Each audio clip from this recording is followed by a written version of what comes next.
제가 오늘 설명드릴 내용의 제목은 도깨비 풀과 금융보안입니다. 처음에 제가 이 제목을 하고 주변 사람들이 도깨비 풀이 오탄한 게 아니냐 이런 생각을 많이 하시더라고요. 사실 저희가 지금 오늘 말씀드릴 내용은 악성 코드에 관한 내용인데 저희가 분석을 하다 보면 동해번쩍 서해번쩍해서 좀 도깨비 풀과 비슷한 내용이 좀 있었거든요. 그래서 혹시 오늘 오신 분 중에서 뭐 도깨비라고 해서 뭐 공유가 나오는 그런 내용이냐 생각하신 분이 있었다면 죄송합니다. 그런 내용은 안 나오고요. 뭐 그러면 새로 나온 딱풀이나 뭐 특허 등록되어 있는 이런 풀인가 그런 내용도 없습니다. 도깨비 풀은 들이나 길가에서 피어나는 식물입니다. 국어사전에서는 국가과 한해살이 식물의 방언이라고 이렇게 나와 있더라고요. 도깨비 풀은 우리들 몰래 우리 사람이나 동물의 몸에 붙어서 씨앗을 이동시킵니다. 이런 도깨비 풀은 그러면 도깨비 풀과 우리 금융보안과 어떤 관계인지 좀 의문이 드실 겁니다. 도깨비 풀은 제가 악성 코드나 바이러스, 웜 이런 거를 들어보신 분도 있고 오늘 처음 듣는 분도 계실 건데 제가 오늘 오신 분들이 보안과 좀 관련이 없으신 분들이란 말씀을 듣고 악성 코드에 대해서 어떻게 설명을 드릴까 좀 생각을 했었습니다. 그래서 악성 코드에 대해서 기술적으로 설명을 말씀드리면 좀 재미없으실 것 같아서 악성 코드와 좀 유사한 행동 패턴을 가진 녀석을 찾다가 기억하기 쉬우시도록 비유적으로 좀 표현을 했습니다. 도깨비 풀은 우리들 몰래 씨앗을 이동시킵니다. 단 한 걸음도 스스로 움직일 수 없는 도깨비 풀은 사람들 몰래 씨앗을 이동시키고 정착시킵니다. 악성 코드도 이와 마찬가지입니다. 악성 코드도 우리들 몰래 우리들 시스템으로 악성 코드를 심어 들어옵니다. 단 한 걸음도 스스로 움직이지 못하는 것은 악성 코드도 똑같습니다.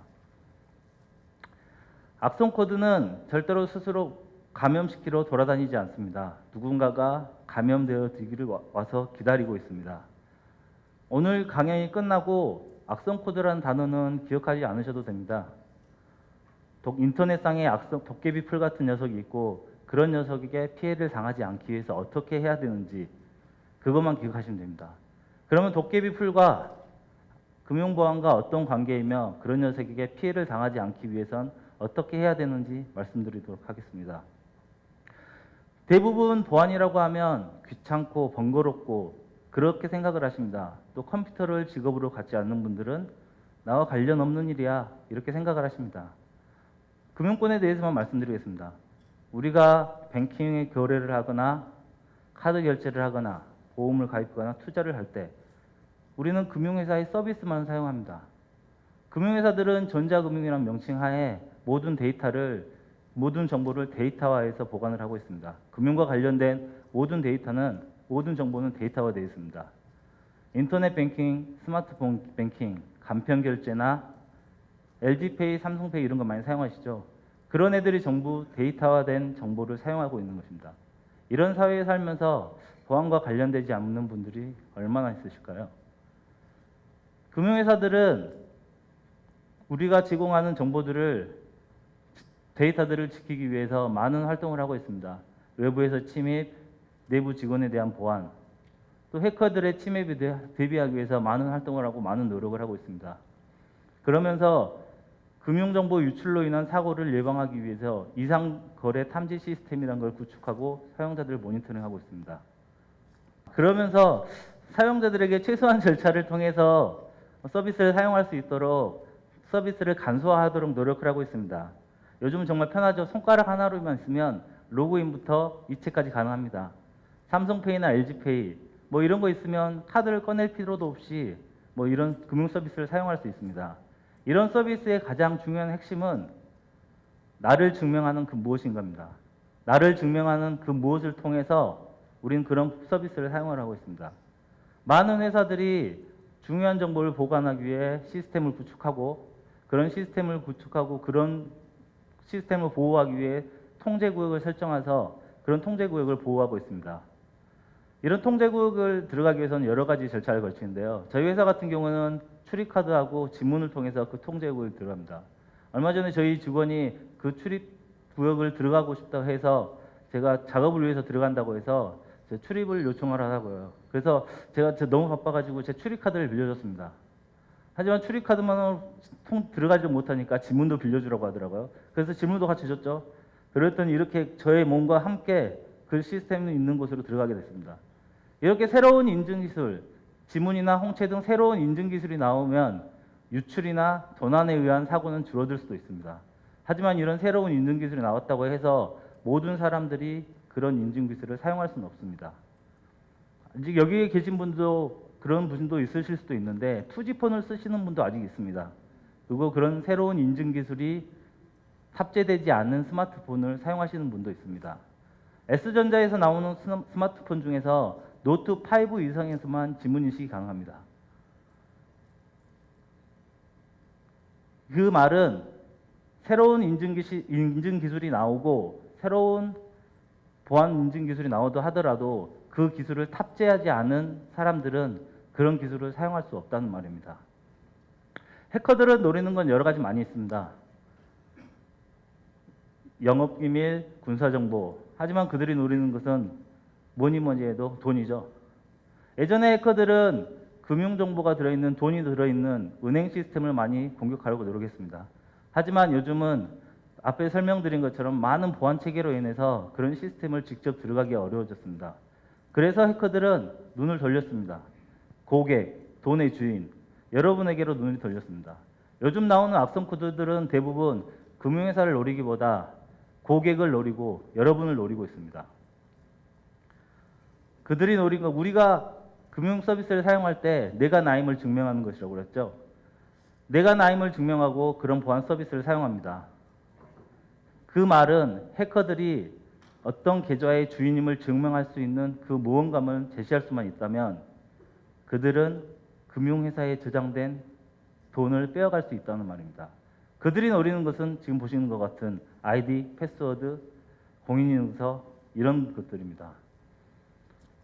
이런 것들이 그들이 노리는 타겟입니다. 금융회사는 이런 금융정보 유출로 인한 사고를 예방하기 위해서 이상거래 탐지 시스템을 구축하고 노력하고 있습니다. 또한 이런 금융정보들이 유출되지 않기 위해서 고객들에게 보안 프로그램을 설치하도록 유도하고 있습니다. 하지만 요즘은 자율보안 체제로 인해 그런 보안 프로그램들의 설치가 의무화되지 않고 공고사항으로 변해서 그런 선택권들은 여러분에게 달려 있습니다. 보안 프로그램을 설치하거나 설치하지 않거나 어떻게 하더라도 보안 서비스는 금융 서비스는 사용할 수 있습니다. 하지만 보안은 누구의 몫이 될까요? 정부의 정책도 고객에게 보안을 강요하기보다 금융 정보가 유출될 수 있으니 금융회사에서 이런 정보를 그 유출에 대한 정보를 예방할 수 있도록 예방책을 마련하려고 하고 있습니다.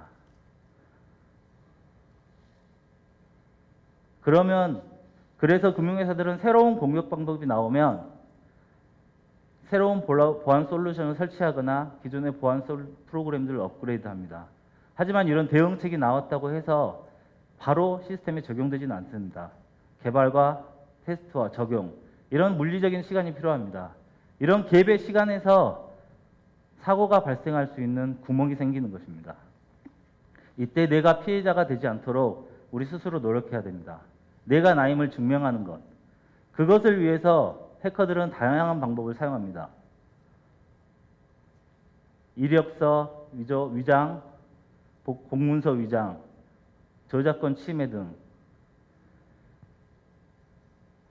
뉴스에서도 많이 보셨죠? 또는 직접 이런 문서를 받아보신 분도 계실 겁니다. 수신자가 호기심을 가질 수 있는 문구나 제목을 통해서 해커들은 첨부된 프로그램을 실행하도록 유도합니다. 그리고 그런 프로그램이 실행이 될 때 인터넷 도깨비풀, 악성 코드도 몰래 실행되도록 유도합니다. 웹사이트 접속만 해도 감염이 된다, 이런 말씀 많이 들어보셨죠? 말 그대로 웹사이트에 접속만 해도 감염이 될 수 있습니다. 인터넷 사이트들은 배너나 광고를 통해서 광고를 하거나 연관된 회사의 정보들을 많이 보여줍니다. 하지만 우리가 접속하는 모든 사이트들이 안전하지만은 않습니다. 우리가 구매 활동, 스트레스 해소 또는 정보 수집 활용할 때 여러 가지 사이트들을 접속할 때 그런 감염된 사이트가 있었거나 아니면 우리의 단말기에 구멍이 있다면 악성 코드는 우리가 알지 못하는 사이에 우리 시스템으로 들어오게 됩니다. 도깨비 풀은 옷감이나 구멍, 홈, 이런 홈 같은 곳을 통해서 들어오게 됩니다. 우리 인터넷상의 도깨비 풀도 그런 홈을 통해서 들어오거든요. 우리는 단말기나 스마트폰을 사용할 때 많은 프로그램들을 설치해 사용을 합니다. 이런 프로그램들은 외부에서 데이터가 들어오면 내부적인 활동을 통해서 우리에게 보여줍니다. 하지만 이런 프로그램들 모두 안전하지만은 않습니다. 이런 프로그램들이 가지는 그런 취약점들이 구멍입니다. 악성 코드는 이런 구멍을 통해서 우리 시스템 내부로 들어오게 되는 것입니다. 자, 도깨비 풀이 어떻게 들어오는지 아셨죠? 그러면 도깨비 풀이 들어오지 못하게 하려면 어떻게 해야 될까요? 구멍이나 홈이 없는 그런 옷을 입으시면 됩니다. 제가 말씀드린 방법은 가죽옷입니다. 가죽옷을 입으면 도깨비 풀이 우리 몸에 붙지 못하겠죠.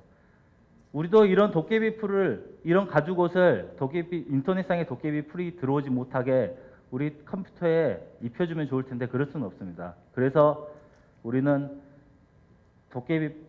이런 우리가 사용하는 프로그램들의 취약점을 없애줘야 합니다. 어떻게 없애느냐? 보안 패치나 최신 업데이트를 수행하시면 됩니다. 최신 업데이트를 수행을 하시면 이런 프로그램들의 취약점이 사라지게 되고, 이런 취약점이 사라지게 되면 이런 취약점을 악용하는 인터넷상의 도깨비 풀, 악성 코드들은 우리 시스템에 들어올 수 있는 경로를 잃게 됩니다. 다음으로 패치를 꼭 이런 백신들을 꼭 설치하셔서 사용하시길 바랍니다. 백신은 우리 외부에서 들어온 프로그램들이 우리 내부 저장소로 저장하게 되면 바로 실시간으로 탐지를 합니다. 그래서 실시간으로 들어오는 프로그램이 악성 프로그램을 하면 그런 프로그램들을 바로 삭제해 줍니다. 다음 그림에서 다른 그림에 혹시 발견하실 수 있으시겠습니까? 다들 똑같아 보이죠? 백신들은 기본적으로 모든 같은 프로그램, 같은 행동을 하는 같은 프로그램이라 하더라도 점 하나만 찍혀 있으면 다른 프로그램을 인식을 합니다. 그래서 최초에 설치될 때 처음 보이시는 저런 프로그램들이 악성 코드를 탐지를 하고 삭제를 하더라도 그 다음에 추가적인 업데이트를 계속 수행해 주지 않으면 다른 프로그램들은 악성으로 인식하지는 않습니다. 자, 지금까지 보신 내용 중에 이게 앞서 발표자분께서 보셨던 내용들이랑 똑같습니다. 이 내용의 핵심은 똑같습니다. 자동 프로그램, 우리 프로그램들을 최신으로 업데이트하라는 내용입니다. 최신으로 업데이트를 하는 방법은 그렇게 어렵지는 않습니다. 우리들이 프로그램을 설치를 할 때 기본적으로 자동 업데이트라는 기능을 활성화에 대해서 실행이 됩니다. 이런 프로그램들을 설정을 변경하지 않았다면 이 프로그램들은 일정한 때가 되면 업데이트를 하십시오라는 알람을 보여줍니다.